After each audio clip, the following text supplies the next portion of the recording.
ಗೃಹ ಸಚಿವ ಪರಮೇಶ್ವರ್ಗೆ ಇಡಿ ಸಂಕಷ್ಟ ಎದುರಾಗಿದೆ. ಗೃಹ ಸಚಿವರ ಒಡೆತನದ ಶಿಕ್ಷಣ ಸಂಸ್ಥೆಗಳ ಮೇಲೆ ಇಡಿ ಅಧಿಕಾರಿಗಳ ತಂಡ ಏಕಕಾಲಕ್ಕೆ 3 ಶಿಕ್ಷಣ ಸಂಸ್ಥೆಗಳ ಮೇಲೆ ದಾಳಿಯನ್ನ ನಡೆಸಿದೆ. ಒಟ್ಟು 9 ಕಾರುಗಳಲ್ಲಿ ಬಂದಂತಹ ಅಧಿಕಾರಿಗಳ ತಂಡ ಈ ಶೋಧ ಕಾರ್ಯವನ್ನ ನಡೆಸ್ತಾ ಇದೆ. ಸಿದ್ಧಾರ್ಥ ಶಿಕ್ಷಣ ಸಂಸ್ಥೆಗಳಲ್ಲಿ ಶೋಧ, Heggere medical college, engineering college, ನೆಲಮಂಗಲದ ಟಿ ಬೇಗೂರು ಬಳಿ ಇರುವ ಕಾಲೇಜು ಮೇಲೂ ಕೂಡ ದಾಳಿಯನ್ನು ನಡೆಸಲಾಗಿದೆ. ಬೆಳಗ್ಗೆ 9 ಗಂಟೆಗೆ ಈ ಒಂದು ಕಾರ್ಯಾಚರಣೆಯನ್ನು ಆರಂಭಗೊಳಿಸಲಾಗಿದ್ದು, ಸತತ ದಾಖಲೆಗಳ ಪರಿಶೀಲನೆಯಲ್ಲಿ ತೊಡಗಿಕೊಂಡಿದ್ದಾರೆ ಅಧಿಕಾರಿಗಳು. ಸದ್ಯ ದಾಖಲೆ ಪರಿಶೀಲನೆಯನ್ನು ನಡೆಸ್ತಾ ಇದ್ದಾರೆ. 4 ಗಂಟೆಗಳ ದಾಖಲೆ ಪರಿಶೀಲನೆ ಕಾರ್ಯ ಇನ್ನೂ ಕೂಡ ಮುಕ್ತಾಯವಾಗಿಲ್ಲ, ಇನ್ನೂ ಕೂಡ ಮುಂದುವರೆದಿದೆ. ಗೃಹ ಸಚಿವ ಪರಮೇಶ್ವರ್ಗೆ ಇದೀಗ ಇಡಿ ಶಾಕ್ ಎದುರಾಗಿದೆ. ಬೆಳ್ಳಂಬೆಳಗ್ಗೆ ಇಡಿ ಅಧಿಕಾರಿಗಳ ತಂಡ ಗೃಹ ಸಚಿವ ಪರಮೇಶ್ವರ್ ಅವರ ಒಡೆತನದ ವೈದ್ಯಕೀಯ ಶಿಕ್ಷಣ ಸಂಸ್ಥೆ, ಎಂಜಿನಿಯರಿಂಗ್ ಕಾಲೇಜ್, ಪದವಿ ಕಾಲೇಜ್ ಎಲ್ಲ ಕಡೆಗಳಲ್ಲೂ ಕೂಡ ಏಕಕಾಲಕ್ಕೆ ಬೆಳಗ್ಗೆ 9 ಗಂಟೆಗೆ ಈ ದಾಳಿಯನ್ನು ಆರಂಭ ಮಾಡಿದ್ದಾರೆ. ಹಲವಾರು ದಾಖಲೆಗಳ ಪರಿಶೀಲನೆ ನಡೆಸಲಾಗ್ತಾ ಇದೆ. 2 ರೀತಿಯ ಒಂದು ಸುದ್ದಿಗಳು ಬರ್ತಾ ಇದೆ. ಒಂದು, ಈ ಹಿಂದೆ ನಡೆಸಿದಂತಹ ಐಟಿ ದಾಳಿಗೆ ಪೂರಕವಾಗಿ ಇಡಿಗೆ ಹೆಚ್ಚುವರಿ ದಾಖಲೆಗಳನ್ನು ಒದಗಿಸಿತ್ತು. ಅದರ ಆಧಾರದ ಮೇಲೆ ಈ ದಾಳಿ ನಡೀತಾ ಇದೆ ಅಂತ ತಿಳಿದು ಬರ್ತಾ ಇದೆ. ಇನ್ನು ಕೂಡ ಕನ್ಫರ್ಮ್ ಮಾಡಿಲ್ಲ.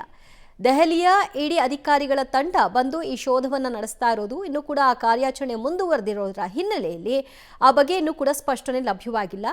ಈ ಪ್ರೊಸೀಜರ್ ಏನಿದೆ ಇದೆಲ್ಲವೂ ಕೂಡ ಕಂಪ್ಲೀಟ್ ಆದ ನಂತರದಲ್ಲಿ ಒಂದು ಪತ್ರಿಕಾ ಹೇಳಿಕೆ ಪ್ರಕಟ ಆಗಬಹುದು. ಮತ್ತಷ್ಟು ಮಾಹಿತಿ ಕೊಡ್ತಾರೆ ತುಮಕೂರಿನಿಂದ ಮಂಜುನಾಥ್, ನೆಲಮಂಗಲದಿಂದ ಪ್ರಕಾಶ್. ತುಮಕೂರಿನಿಂದ ಮಂಜುನಾಥಿಂದ ಹೆಚ್ಚಿನ ಡೀಟೇಲ್ಸ್ ಅನ್ನ ಮೊದಲಿಗೆ ಪಡ್ಕೊಂಡ್ಬಿಡೋಣ. ಮಂಜುನಾಥ್, 4 ಗಂಟೆಗಳ ಈ ಶೋಧ ಕಾರ್ಯ ಇನ್ನೂ ಕೂಡ ಕಂಟಿನ್ಯೂ ಆಗ್ತಾ ಇದೆ. ಈಗ ಯಾರೆಲ್ಲ ಆ ಕಾಲೇಜಿಗೆ ಬಂದು ಹೋಗಿದ್ದಾರೆ ಅಥವಾ ಯಾರಿಗೂ ಇಲ್ಲಿವರೆಗೂ ಪ್ರವೇಶಕ್ಕೆ ಅವಕಾಶ ಕೊಟ್ಟಿಲ್ವಾ? ಎಸ್ ದಿವ್ಯ, ಕಳೆದ 9 ಗಂಟೆಯಿಂದ ಅಂದರೆ ಇಲ್ಲಿಗೆ ಬರೋಬ್ಬರಿ 4 ಗಂಟೆಗಳ ಕಾಲ ನಿರಂತರವಾಗಿ ಇಡಿ ಅವರು 2 ಕಡೆ ಶೋಧ ಮಾಡ್ತಾ ಇರುವಂಥದ್ದು. ಜಿ ಪರಮೇಶ್ವರ ಒಡೆತನಕ್ಕೆ ಸಂಬಂಧಪಟ್ಟಂತಹ ಸಿದ್ಧಾರ್ಥ ಕಾಲೇಜು ಅಂದರೆ ತಾಂತ್ರಿಕ ಕಾಲೇಜು ಮತ್ತು ಮೆಡಿಕಲ್ ಕಾಲೇಜು 2 ಕಡೆ ಕೂಡ ಶೋಧ ಕಾರ್ಯ ಮುಂದುವರಿಸಿರುವಂಥದ್ದು.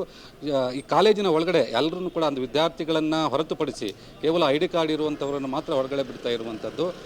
ಹಾಗಾಗಿ ಕೆಲ ಅಲ್ಲಿರುವಂಥ ಸಿಬ್ಬಂದಿಗಳನ್ನು ಮತ್ತು ಅಲ್ಲಿರುವಂಥ ಆಫೀಸರ್ಸ್ಗಳನ್ನು ಮಾತ್ರ ಪೊಲೀಸರು ಅಂದರೆ ಇಡಿ ಅಧಿಕಾರಿಗಳು ಏನು ವಿಚಾರಣೆಗೆ ಒಳಪಡಿಸಿರುವಂಥದ್ದು.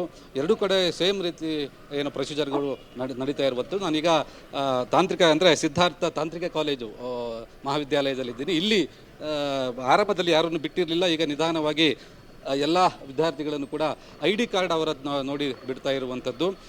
ಜೊತೆಗೆ ಕೇವಲ ಇದಿಷ್ಟೇ ಎಲ್ಲ ದಿವ್ಯಾ, ಈಗಾಗಲೇ ಜಿ ಪರಮೇಶ್ವರ್ ಅವರು ತುಮಕೂರಿಗೆ ಬರಬೇಕು ಅಂತ ಹೊರಟಿದ್ದರು ಅನ್ನುವಂಥ ಮಾಹಿತಿ. ಆ ನಂತರ ಸದ್ಯಕ್ಕೆ ಬರೋದು ಬೇಡ ಅಂತ ವಾಪಸ್ ಆದರೂ ಮನೆಗೆ ಸದಾಶಿವನಗರ ಬೆಂಗಳೂರು ಸದಾಶಿವನಗರ ಮನೆಯಲ್ಲಿದ್ದಾರೆ ಎನ್ನುವಂಥ ಮಾಹಿತಿ ಲಭ್ಯವಾಗ್ತಾ ಇರುವಂಥದ್ದು.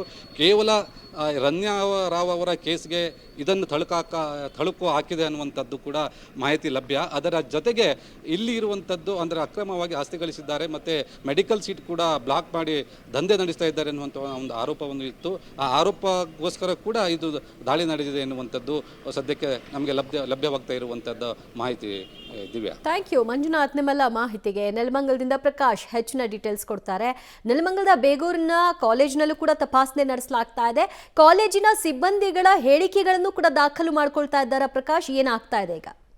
ಖಂಡಿತ ದಿವ್ಯಾ, ಏನು ಅಂತಂದರೆ ರಾಜ್ಯದ ಗೃಹ ಸಚಿವರಾದಂತಹ ಡಾಕ್ಟರ್ ಪರಮೇಶ್ವರ್ ಅವರ ಒಡೆತನದ ಸಿದ್ಧಾರ್ಥ ಮೆಡಿಕಲ್ ಕಾಲೇಜಿಗೂ ಸಹ ಬೆಳಗ್ಗೆ 9 ಗಂಟೆಗೆ ಇಡಿ ಅಧಿಕಾರಿಗಳು ಒಂದು ದಾಳಿ ನೀಡಿ ಒಂದು ಪರಿಶೀಲನೆಯನ್ನು ನಡೆಸ್ತಾ ಇರುವಂಥದ್ದು. ಬೆಳಗ್ಗೆ ಸುಮಾರು 9 ಗಂಟೆಗೆ 2 ಕಾರುಗಳಲ್ಲಿ ಬಂದಿರುವಂತಹ 7 ಜನರ ತಂಡ ಈಗಾಗಲೇ ಕಾಲೇಜಿನ ಏನು ಒಂದು ಆಡಳಿತ ಮಂಡಳಿಯ ಅಲ್ಲಿ ದಾಖಲೆಗಳನ್ನ ಪರಿಶೀಲನೆ ನಡೆಸ್ತಾ ಇದ್ದಾರೆ. ಯಾವ ವಿಚಾರದಲ್ಲಿ ಏನು ಈ ದಾಳಿ ಆಗಿದೆ ಅನ್ನೋದು ಕೂಡ ಇನ್ನೂ ಕೂಡ ಸ್ಪಷ್ಟವಾಗಿ ಈಗ ಕಂಡುಬರ್ತಾ ಇಲ್ಲ.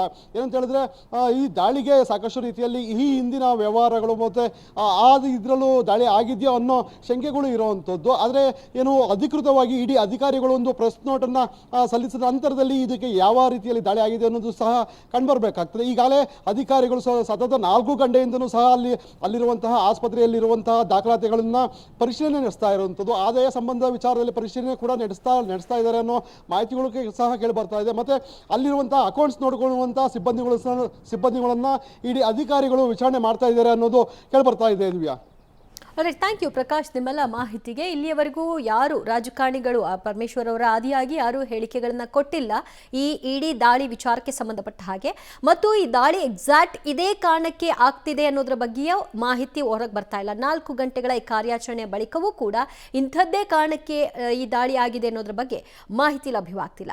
ಮುಂದಿನ ಹಂತಗಳಲ್ಲಿ ಇದು ಏನಾಗುತ್ತೆ, ಯಾವ ರೀತಿ ಡೆವಲಪ್ಮೆಂಟ್ ಅನ್ನ ಪಡ್ಕೊಳ್ಳುತ್ತೆ ಅನ್ನೋದನ್ನ ಕಾದು ನೋಡಬೇಕು.